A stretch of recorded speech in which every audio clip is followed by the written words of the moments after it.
Hey everybody, thanks for tuning in. Rob Paz here from Paz Music.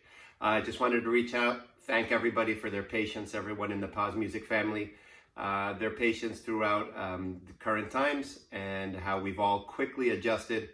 I love the fact that we had almost everybody be able to support us and continue their musical journey with us, keep rocking, keep taking their lessons, and join in on the fun. So we're doing everything virtual now, 100% virtual. There's no in-person lessons at the time, but they are still private. So private lessons and virtual. So I just wanted to address a couple of questions, and then towards the end of the video, I could also give you a couple of pointers, a couple of tips on improving the lesson, making sure that your lesson, or making sure that you're ready for your lesson.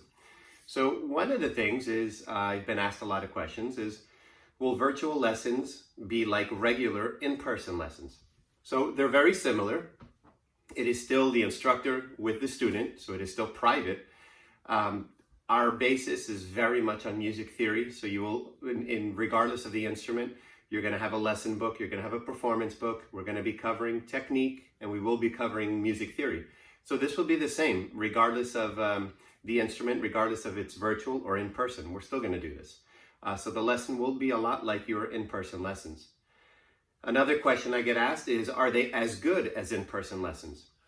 I believe that they are sometimes more interactive, less lecturing, less talking from the instructor, more question and answer. So there's a lot of back and forth. And also what's interesting is there's a lot of responsibility on the student. So normally at the end of my lessons, I will write down the homework, I give it to the student. Student goes home and the parent might say, do you have a lot of homework? They'll say, I'm not sure, it's in the book. Whereas in this online and virtual part, the student has to actually write down the homework. They write down the classes or the lessons that they have to practice, the book, the page numbers, and it actually helps with the memory. So it is a little more interactive and there's a little more responsibility on the student, which is a benefit. Personally, I love in person, and given the choice, I would rather do in person. But if I'm sick, and this is after coronavirus passes, if I'm sick, if I'm not feeling well, I'd rather stay home but still have my lesson because repetition is very important as well. So another question is, why should we continue if everything right now is so uncertain? Especially everything is uncertain in the world, in New Jersey, and with our everyday lives. And it's quite simple. Routine is extremely helpful. So when you have a routine, it's very helpful and it calms our anxieties.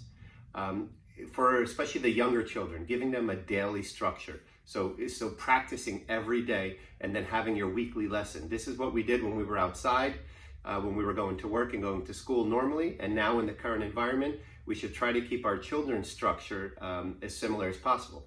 So they'll still have their daily routine of practicing their instrument, setting their daily goals, and then they can see improvement and get ready for their weekly lesson. So hopefully that was able to help. If you have any questions, send them in. I'd love to answer. You could send me an email at pazmusiccenter@gmail.com. You could find us on Facebook. Just give us a call at the store. It's 201-991-3334. Phone always rings here. We're always ready to pick up, answer your questions.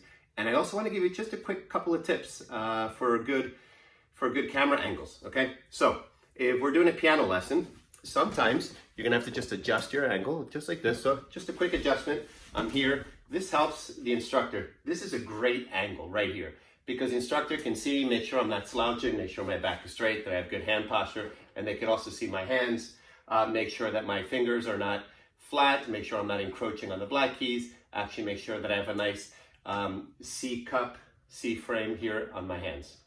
Also, from a guitar perspective, you don't want to have your guitar too low. You want to make sure that your hands, both hands, are actually visible in the frame. Okay, so whether I'm here and I'm playing, both hands visible in the frame, teacher can see my technique. They can see that my left elbow is away from my body as opposed to being on my leg, which is what a lot of little kids like to do. So virtual, this is awesome. You can still see all of this. You can still hear all of it. Very similar to having an in-person class. More importantly, it keeps us making music, keeps us entertained, keeps us with our daily goals, and just trying to get better every day. So thank you for listening. Once again, here at Paz Music, we appreciate your patience.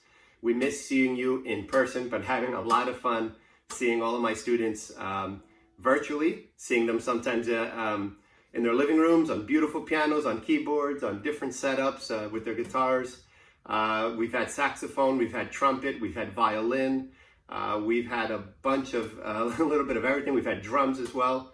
So we've been able to get through 120 plus students on a weekly basis, multiple instruments, multiple levels, multiple instructors, a little over 10 instructors. So we're just going to keep on rocking. We're going to keep moving on forward. We want to grow the family and grow the Paz Music family, the fan base, and we're going to keep rocking. Thank you so much for checking in. Have a great week.